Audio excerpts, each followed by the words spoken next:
Hollywood writers hit the picket lines for the first time in 15 years this week. The Guild says the move to streaming has cut writers' pay, while most producers are under pressure to cut streaming costs even more, still trying to turn a profit at all. Labor disputes in Tinseltown are nothing new. We have the most pivotal strikes in entertainment in this week's Five for Friday. Hi-ho, it's home from work we go. 4 years after this box office success, 1941, Disney animators decided it was no longer the happiest place to work.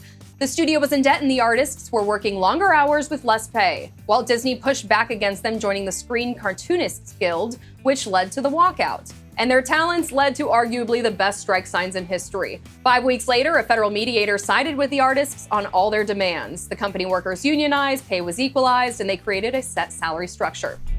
This 1945 crew strike shut down Hollywood in a violent way. The catalyst was conflict over which union would represent set decorators. Thousands of CSU workers went on strike in March, and after nearly 7 months, some studios still held out, including Warner Brothers, the scene of this Black Friday melee. Non-strikers repped by the IATSC tried crossing the picket line at the lot, and chaos rained down. Tear gas, fire hoses, batons, brass knuckles, flipped vehicles.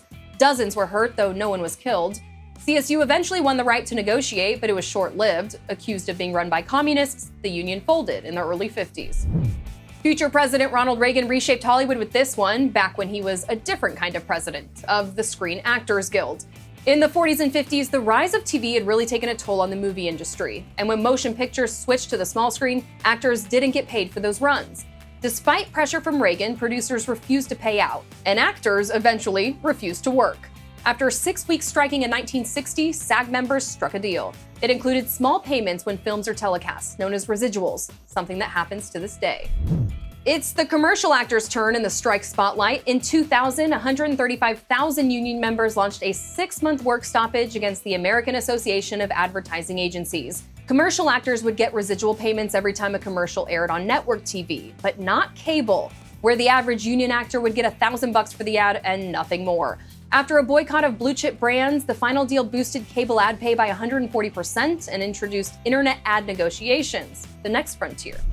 Here's one everyone but Gen Z remembers: the last Hollywood strike waged by the Writers Guild in 2007 and 2008. The focus was residuals for DVD sales and looking ahead to digital. Without writers for 100 days, primetime went dark. Seasons were cut short, shows went on hiatus, and the LA County economy lost $2.5 billion. Eventually, writers gave up DVD demands and focused on increasing union pay and streaming, where we pick back up today.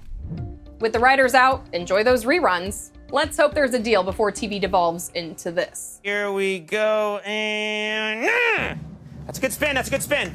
Oh yeah! Oh yeah! That's Five for Friday. I'm Simone Del Rosario, and it's just business.